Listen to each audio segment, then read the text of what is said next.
All right, so today we're going to help get you ready for that rubber cutting machine tender interview. We're diving deep into RoleCatcher's resources to help you really make an impression. Yeah, and I think it's really interesting to note that this role really needs a special combination of things. You need that technical accuracy, but also an understanding of how the material you're working with behaves. Definitely. Like you said, it's way more than just pushing some buttons. Yeah. So let's get into some of these questions that come up a lot in interviews for this job. I see one right here about experience with different types of rubber cutting machines. What's the best way to answer that one? So this is really your opportunity to show what you know and what makes you different from other people applying. Don't just list the machines you've worked with. Instead, try to talk about projects where you had to change your cutting technique because of what kind of rubber you were using, or maybe because of how you needed the cut to turn out. Like you could say something like, I've been working with XYZ brand cutting machines for 5 years. I've focused on those high precision cuts for car parts, and I'm also good with laser guides, and I've got a good track record of minimizing waste while still keeping the quality high. Right. So a much stronger answer than just rattling off a list. It shows you really get what the job's all about. Okay, there's another question here about making sure those rubber materials are cut exactly to the specifications. It seems like being super precise is really important here. Oh, absolutely. When you answer this one, really focus on showing them you've got a system. You measure, you double check, and basically you're all about getting those details exactly right. Mention any tools you use, like digital calipers or micrometers, and talk about any quality control processes you follow. I see. So it's not just doing the job, but also being able to show them that you do it right every single time. You got it. You want to show that you're all about that precision and that quality. And they might even ask you a follow-up question, something like, have you ever had to change the settings on a machine because you had different thicknesses of rubber? Or what about different densities of rubber? Yeah. This shows them that you really get the machine and that you can adapt. It seems like problem solving is a big part of this job based on these questions. Here's one about what to do if you have problems with a rubber cutting machine. Right. And for this one, you really want to stay away from vague answers. Don't just say, oh, I fixed lots of problems. You want to be specific and tell a story about a time you figured out what was wrong and then fixed it. Walk them through how you found the problem, the steps you took to fix it, and what you learned. For example, you could say, one time I was getting these ragged cuts on a batch of rubber, so I looked at the blade and it was totally dull. So I followed the protocol, swapped out the blade, made sure it was lined up properly, and then logged everything in the maintenance log. I like how that example shows that you take the initiative and follow those safety rules. I bet that's super important in an environment like that. Yeah, for sure. And speaking of safety, there's another common question about how you maintain and clean the machines. That's where you show off your preventative maintenance skills. So basically proving that you like to stay ahead of any problems instead of just waiting for something to break. Exactly. Talk about those regular inspections, those cleaning procedures and lubrication. Mention any specific tools or products that you use. For instance, you could say something like, I lubricate the machine every week according to the manufacturer's recommendations.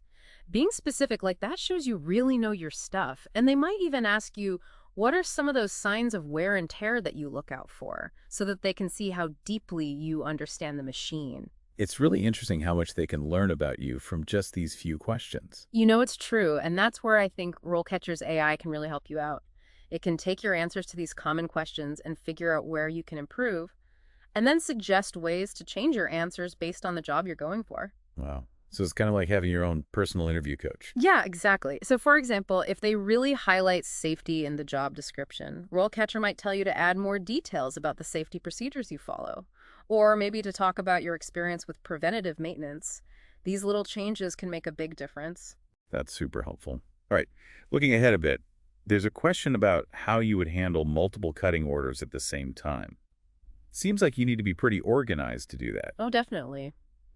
Employers want to know you can handle a fast-paced environment and keep those orders moving. So when you answer this one, explain how you stay organized. Do you use a whiteboard, a special app, or even just a good old to-do list? Whatever you use, be clear and confident when you explain it. You could say, I prioritize my orders based on what's urgent and when they're due. I use a digital Kanban board to keep track of everything. And I always make sure to talk to the production team if there are any delays or issues. So communication is key, especially in a busy place where things can change quickly. Right. They want to know that you can manage your time, communicate clearly, and handle the pressure. They might even follow up with something like, tell me about a time you had to deal with competing priorities and how you handled it. It's another chance to show them you can think on your feet and solve problems. Basically proving you can handle anything they throw at you. Okay, so this next question seems less technical, but I bet it's just as important. It's about making sure the rubber is properly stored before and after you cut it. Right. It might seem like a small thing, but it tells them a lot about you. It shows them you're organized, you care about efficiency, and you got the safety protocols. Don't forget, a well-organized workspace is a safer and more productive workspace. It's like that saying, a place for everything and everything in its place. Exactly. So go into detail about how you label, stack, and store the materials. And talk about any special techniques or safety measures you use to make sure nothing gets damaged and nobody gets hurt. You could say, I follow the FIFO method, which means first in, first out. That way we use the older materials first. I label every pallet clearly with the type of rubber, the date we got it, and any special handling instructions. And of course, I always keep the storage area clean and free of obstacles to prevent trips and falls. That covers all the bases: organization, safety, and efficiency. Wow, we've gone through a lot already. I'm really interested to keep going with these questions, but I think we should take a quick break. Then we'll come back and tackle the rest. Okay, so let's jump back into these interview questions. I think we left off talking about how important it is to be organized and to follow those safety procedures. Right, and it looks like we have another question here that goes along with that. It says, how do you make sure that the rubber cutting machine is running safely and following all the rules and regulations? This is where you really want to show them that safety is your top priority. They need to know that you're going to operate the machine responsibly. So tell them about all the safety checks you do before, during, and after you use the machine. Okay, so it's about showing them that you're not just waiting for something to go wrong. Exactly. You're being proactive. Mention any specific safety features on the machine and the protective gear you wear. And don't forget to talk about any regular maintenance you do to keep things running safely. You could say something like, before every shift, I check the emergency stop button, the safety guards on the blade to make sure it's in good condition. I always wear safety glasses, gloves, and steel-toed boots when I'm operating the machine. And if I see anything that could be a hazard, I report it to my supervisor right away. That shows them that you're really serious about safety. What if they ask you something like, what would you do if you saw someone else using the machine in an unsafe way? That's a tough one, but they're trying to see how you handle a tricky situation. The key is to be professional, but also firm. Explain that you would talk to the person calmly and explain why safety is so important. You could say something like, I would first try to talk to my coworker privately and explain the dangers. But if they kept doing it, I'd talk to my supervisor to make sure the situation was handled correctly. It's about being a good team member, but also making sure everyone is safe. Okay, so let's switch gears a bit. This next question is more technical. How do you troubleshoot problems with the rubber itself, like if it's uneven or has defects? This is your time to show off what you know about the rubber you're working with. Don't just say you'd report the problem. Give them an example of a time you found a problem with the material and how you fixed it. Did you change the settings on the machine, reject the whole batch, or talk to someone about it? So again, they're looking for those problem-solving skills, even if the problem isn't with the machine itself. Right. You could say something like, one time I noticed that a batch of rubber was different thicknesses. I stopped the machine and used a gauge to check, and it was definitely off, so I marked the batch for inspection and talked to my supervisor. We decided that we could use it for a different project where the exact thickness wasn't as important. That shows them that you take initiative, you understand quality control, and you can find solutions. Now, of course, efficiency is always a big deal in manufacturing. So it makes sense that they would ask about making sure the machine is running efficiently and getting the most out of the materials. Right. With this one, you want to focus on how you get the most output with the least waste. Talk about how you adjust the machine settings, how you minimize downtime, and any strategies you use to make the whole cutting process more efficient. So it's about thinking beyond just running the machine. You're thinking about the big picture. Exactly. You might say, I keep an eye on the machine's speed and feed rate and adjust them for each type of rubber. I do preventative maintenance so that we have less downtime and the blade stays sharp.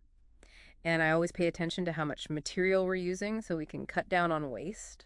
Those are all great points. And I bet RoleCatcher can help you refine those answers even more. Oh, for sure. RoleCatcher's AI can look at your answers and see what's important to the specific job you're applying for. It might suggest that you talk about a time you improved a process that made things more efficient or saved material. Little tweaks like that can make a big difference. It's like having a secret weapon in your back pocket. Mm. All right, we have one more question here that's all about your experience with different types of rubber. This is where you can show that you're versatile and you understand the differences between all those different types of rubber. Have you worked with EPDM, neoprene, silicone, or any other special rubbers? Tell them about the specific types you've used, their properties, and what makes them challenging to cut. So don't just say, yeah, I've worked with different rubbers. You want to show that you really know what you're talking about. Exactly. You could say, I've worked with both natural and synthetic rubbers like EPDM and neoprene. I know that EPDM is really good for outdoor applications because it's weather resistant. And neoprene is great for car parts because it resists oil. Each type needs to be cut a little differently and might need a different kind of blade to get the best results. That shows them that you understand how each material is different and how that affects the cutting process. Now, we've covered a lot of ground with these interview questions, but there's more to getting ready for an interview than just knowing the right answers. What else should our listeners be thinking about as they prepare for this opportunity? You're totally right. It's not just about memorizing answers. It's about showing them you're the best person for the job and that you really want it. And that's where those AI tools from RoleCatcher can really help. We talked about the CV resume builder before, but I think it's worth looking at it a little closer. Yeah, for sure. Everyone wants a leg up in this job market, so if AI can help, I'm all for it. I like to think of RoleCatcher's AI as more of a partner than just a fancy way to write your resume. It goes through that job description and finds those little details and keywords that even a person might miss. Then it scores your CV resume and tells you what's strong and what could be better. So it's more than just throwing in a bunch of keywords. Oh yeah, way more. It's about understanding what they're really looking for in that job posting. What skills and experience are most important to them. RoleCatcher helps you take your experience and make it into a story that really connects with what they need. I like that a lot. It takes the guesswork out of it and makes it more focused. Exactly. And it can even point out skills that they're looking for that you haven't mentioned. Oh, that's helpful. So then you can talk about it in the interview and show them that you're willing to learn and grow. Exactly. You could say something like, I've mostly worked with this material, but I'm really interested in learning about that one, and I've already started looking into what makes it unique. That shows you're proactive and eager to learn new things. Okay, so we've got our AI-powered resume ready to go. But what about practicing for the interview itself? Can AI help with that too? You bet. RoleCatcher has this interview practice feature that's like having a virtual coach. You record yourself answering common interview questions, and then it gives you feedback right away. Wait, it actually analyzes your video. That's wild. It is pretty cool. It uses natural language processing to look at what you're saying, your tone, and even how fast you're talking. It catches those filler words like and like that we all use when we're nervous, and it gives you tips on how to speak more clearly and confidently. So it's like speech coach, but without having to pay for one. You got it. And it's not just about what you say, it's also how you say it. The AI looks at your body language too, things like eye contact, hand gestures, and posture. So you can make sure you're coming across as confident and professional. That is amazing. Okay, so we've got our AI-powered resume, and we've practiced with our virtual coach. Any other advice before we send our listeners off to that interview? Yeah, definitely. Do your homework on the company. Show them that you're not just applying to any job. You're interested in their company and what they do. So like go to their website, maybe read some news articles about them, get a sense of what their culture's like, and think about how your skills fit with their goals. Exactly. And come prepared with some questions of your own. That shows them that you're engaged and curious. You could ask about their plans for the future, a project they're proud of, or even what they like best about working there. I like that it makes the interview more like a conversation. Right. And lastly, the most important tip, relax and be yourself. They want to see the real you, the person who would be a great addition to their team. Let your passion for the work show, and don't be afraid to be enthusiastic. That's great advice. Well, this has been a fantastic deep dive. Any final words of wisdom for all those aspiring rubber cutting machine tenders out there? You've got the skills, you've done the prep now. Go out there and show them what you can do. The rubber industry needs talented and dedicated people like you. Good luck. And remember, RoleCatcher is there to help you every step of the way with their awesome AI tools and resources. Thanks for joining us on this deep dive into the world of rubber cutting machine tenders. We'll see you next time.